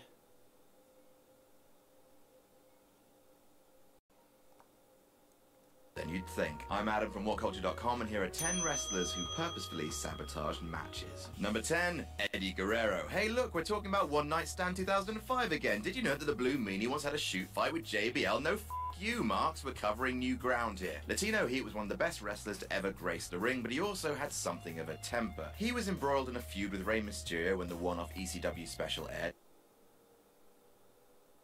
Alright. No. Heyman booked a dream match that he never got to No. book in ECW's original.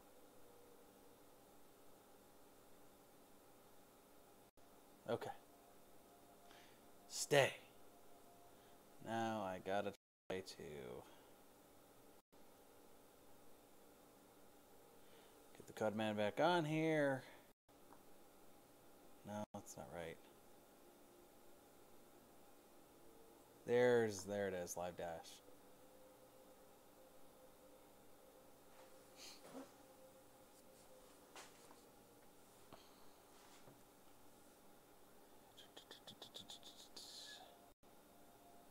Come on.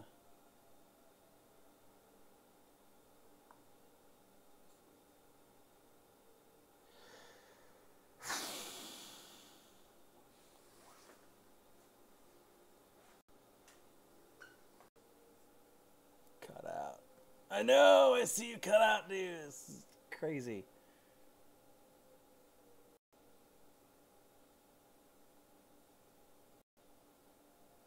This is what happens when you talk about Carmella.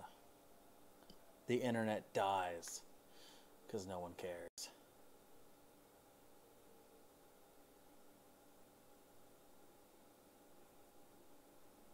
Okay.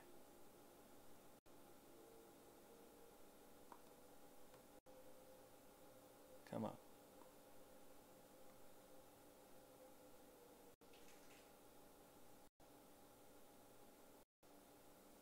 Good. It finally ended, so I can close that.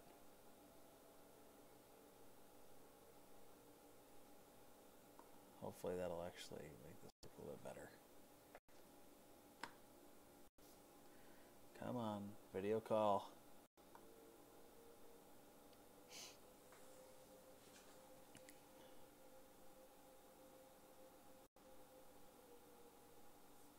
Okay, here's what I'm gonna do. I'm going to just close this because it's obviously not working.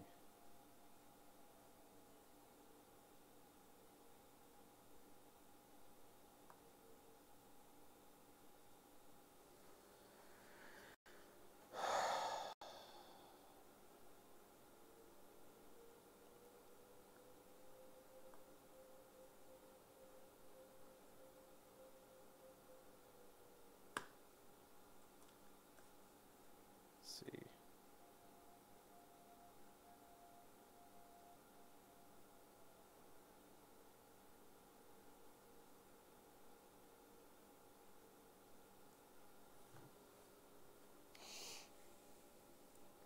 Ah, this is ridiculous.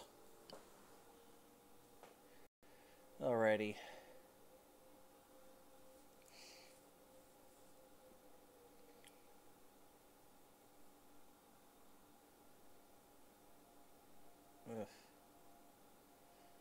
honestly might just have to start doing this with Skype if Google doesn't want to actually be reliable.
Looks like the codeman's having problem on his end as well. So it's almost looking like we might have an issue with Google Hangouts in general.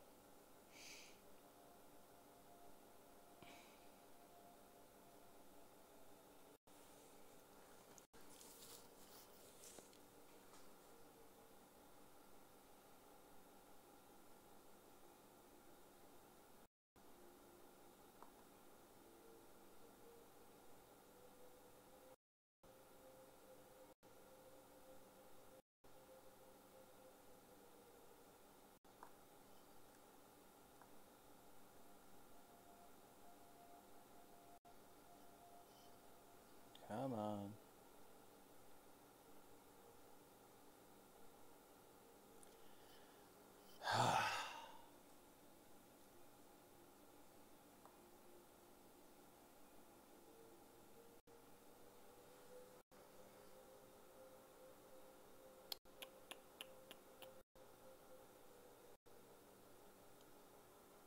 Okay, screw this. I'm going to reopen this up.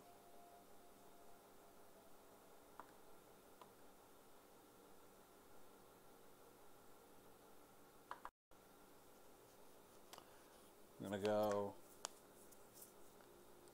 to Google Hangouts again on a new window and try to recall.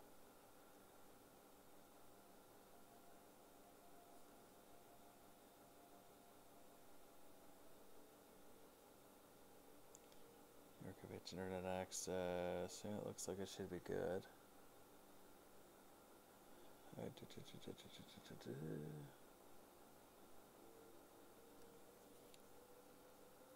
Come on. I don't want to end it just yet. I'm not really ready to end it just yet.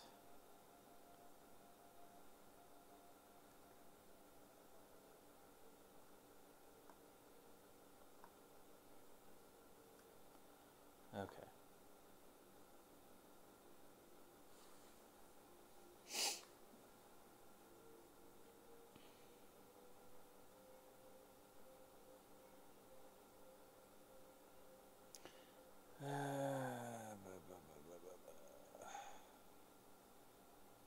Oh, there we go. It's finally.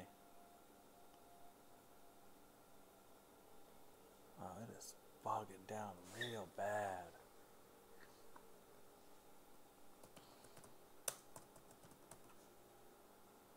Let's type in Google Hangouts.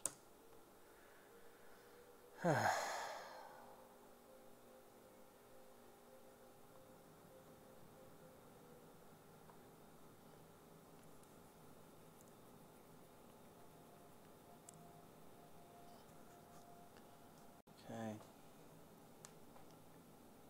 If I can get him back on, it should be alright.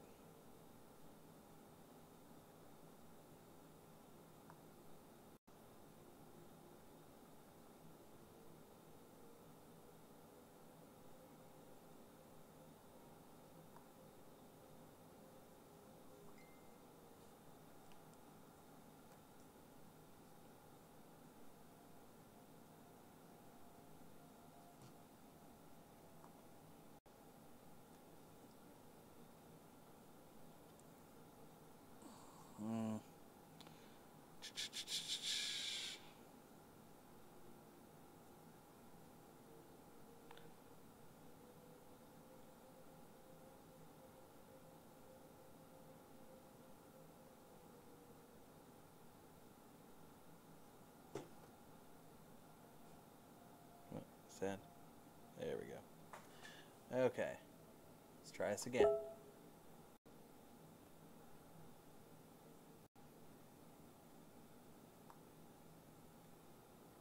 Let's see if this will work.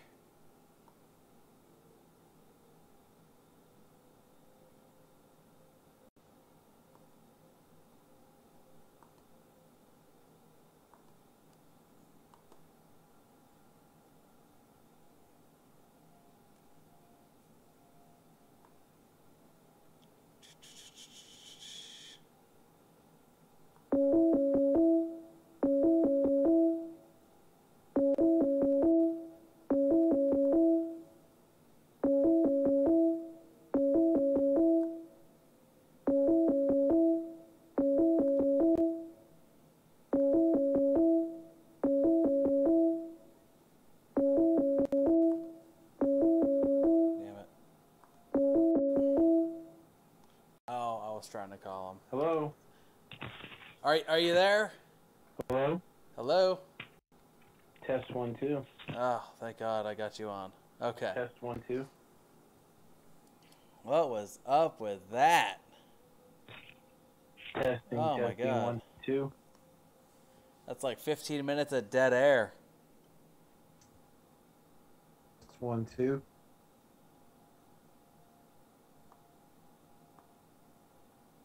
Okay, let's try to get the actual. Let's try to get the right one on there. There we go. Okay.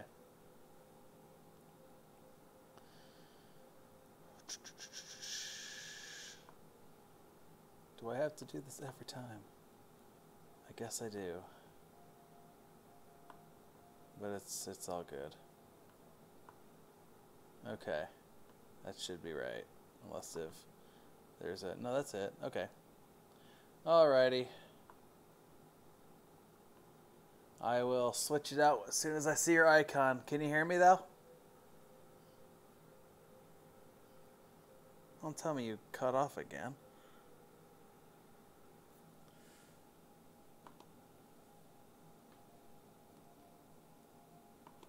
Oh, wait. I see the icon. Can you hear me?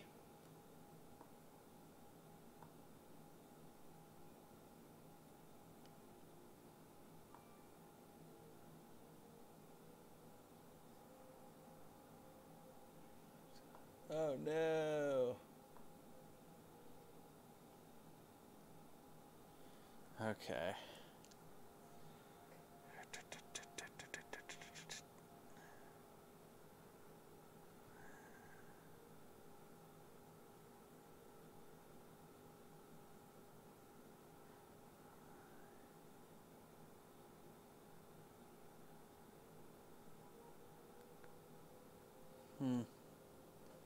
Well, that's a damn shame. Okay.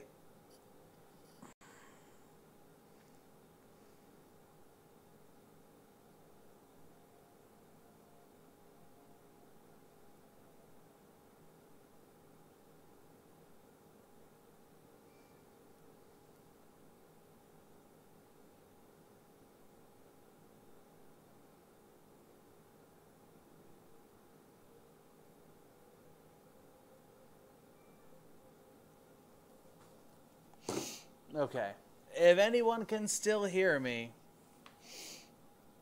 I will try one more time to get him on there. But if it will not work, then I will basically be forced to try to finish this off myself. I will try to at least get his thoughts via text that I can kind of hear. I can at least see his thoughts on there, and we can add it. I can relay the message to you guys on what's going on with that. What the fudge? What the fudge? Let's see. I just want to go to contacts. It seems like contacts is easier. Contacts.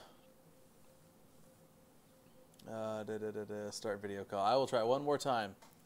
I will say, while I'm trying to get him on, I do want to comment that I believe that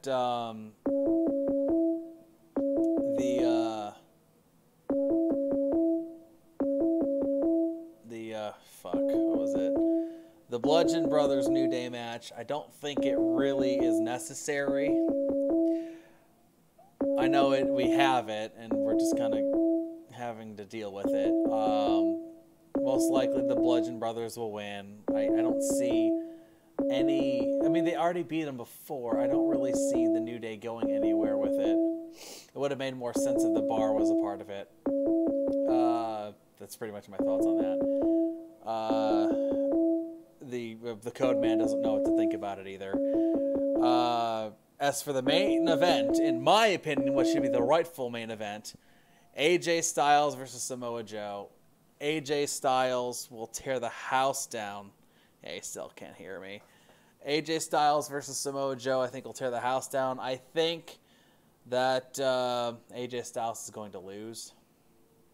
Either way, though, it's going to be amazing. It should go on last. It should be the rightful main event, as I said. It just makes more sense that way. I can hear you, Cody. I'm not sure if you can hear me.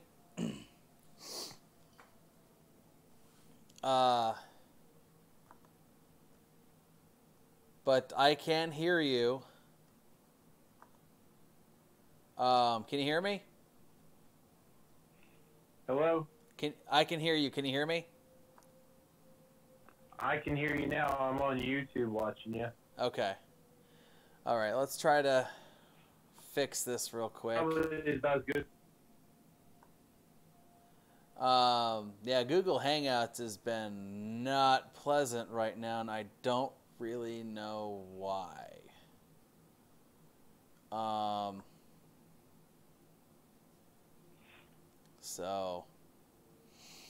But hopefully you can hear me, and I'm trying to get the pop-up or the window for you to actually work, so we can actually see you. It should be the Hangouts window. Right there. It should be that one. Is that a first for you? Because it's a first for me. Yeah. I don't know what's going on with it, honestly. It's a little irritating, to say the least. There we go. Yeah, can you hear me? Yes, and you are back. Okay, now we can... Sorry about that, everyone. That was a little bit awkward. But it's all right. Yeah. We will make do. It's like one of those weird movies where you're trying to get a hold of somebody, but you can see them, but they can't see you or hear you. Yeah. Oh, I could hear you when you called this the time before this one, but I guess you couldn't hear me. But we got it back. I couldn't hear you. We got it back. That's all that matters. Okay, we got 2 matches left to talk about. I kind of relayed the audience briefly, kind of what your thoughts are. Let's move on to the basically the last 2 matches are Bludgeon Brothers versus New Day, a match we've already seen before. I don't know why they're having it. I think it's going to most likely be a pre-show match. I'm thinking they're probably going to still have the Bludgeon Brothers win. I don't really see any reason for the New Day to get the titles. I would have possibly had a difference in opinion if they had the Bar go up against them. But since not, I guess we're just going to be stuck with this. What are your thoughts? I don't know what to make of this match either way. I mean, it just seems like they wanted to throw the New Day into this, and then really, it's just kind of a filler match. Yeah, pretty much. But maybe this could lead to the breaking up of the New Day. I don't know. Well, it's something that people have been asking about for a while. What's going to happen with that? I mean, it's like, do you break them up with how popular their merchandise is? I mean, do you have it where one of them turns heel and just kind of dissolves the group? It's really hard to say either way. I mean, they've made a lot of money. Yeah, they've made a lot of money from the New Day. But the tag team division in general has just been kind of lacking. I mean, on SmackDown, yeah. I mean, I'm trying to think. Who's the Raw? Oh yeah, the B team. I don't even know if they're on the show right now. Yeah, no, the Raw tag titles are not pay-per-view. Yeah. In fact, this Monday they're going to have a triple threat tag match for the titles. So they're basically putting it on Raw instead. Yeah, because I think it'd probably end up on the pre-show anyway. Yeah, and we don't need 2 tag team matches on the pre-show. So that leaves us with what I think is, as I said before, the rightful main event. AJ Styles versus Samoa Joe, a match that we've actually seen 10 years ago in TNA. We'll finally get to see it on a grand stage in WWE, and it should literally tear the house down. The question is, who's going to win? I have a feeling they could finally pull the trigger on this, and Samoa Joe will finally get the WWE title. That's my thought, anyway. Either way, I think it'll be really great.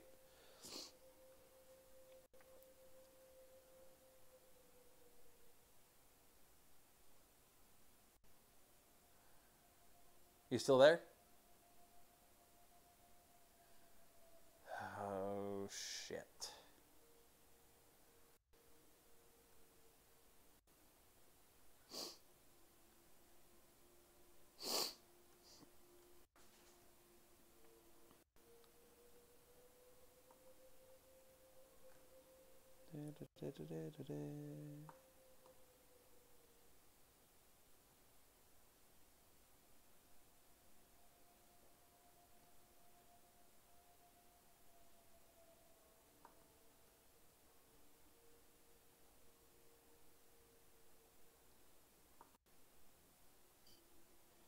Did we literally lose him again? Oh. Man, I don't know. We might just honestly have to call this one short. I mean, short. It's probably the longest one we've had, actually. But I might just have to clock overloaded. Dropped frames. Oh, wow.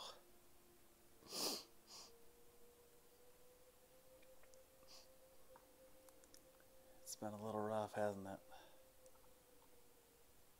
Come on. Oh, yeah, okay. There we go.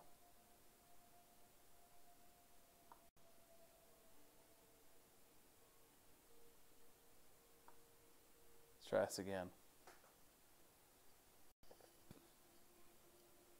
Since it's wanting to be stupid.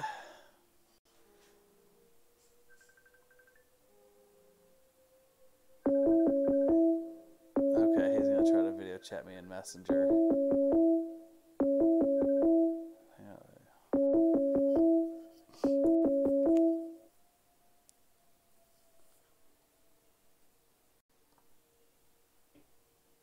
Hello?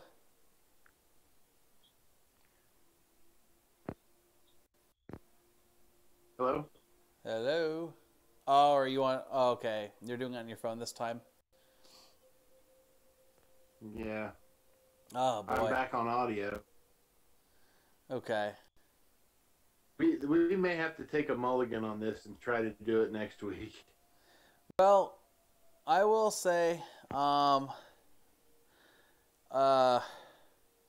real quick, your thoughts on AJ Styles versus Samoa Joe. I mentioned that I think Samoa Joe will probably win it. It makes sense for him to finally get the title. And I think that they're going to tear the house down, and this should be the rightful main event. It just makes more sense that way.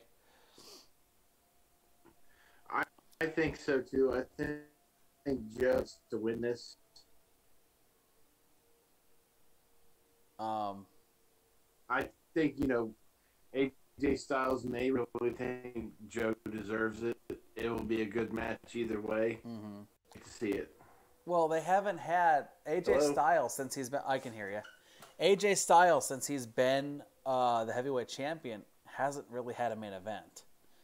It's always been playing second fiddle to like a Roman Reigns regular match, or I think the Intercontinental title, which really devalues the title.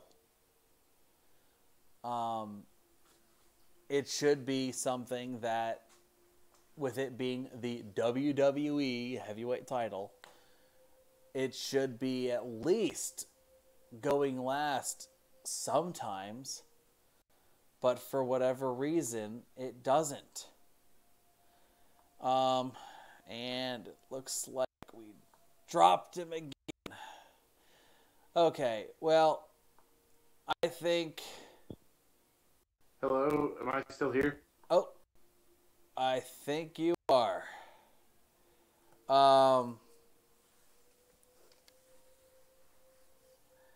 But yeah, as I was saying, AJ Styles really hasn't had a main event since he's had the title, and it's kind of a shame because while it's he's carrying the WWE heavyweight title. He's been playing second fiddle to, a non-title Roman Reigns match or, the Intercontinental title match. And it's a shame because he's still putting on really, really great matches. So I think it would be nice for him to have a main event. I think so too. This match should definitely be the main event. I'd put Lesnar in the middle of the show or right before it. Yeah. I actually needs because we've seen these guys; they can go for a long time. Oh hell yeah, they could. Well, because of how crazy this episode got, I think rather than talk about a lot of various SummerSlam stuff, I think we should cut it at here and possibly do another episode maybe next week when it gets closer to SummerSlam, talking about if there's any specific updates that have happened and if our views on the card change, and then we can talk about various moments on SummerSlam.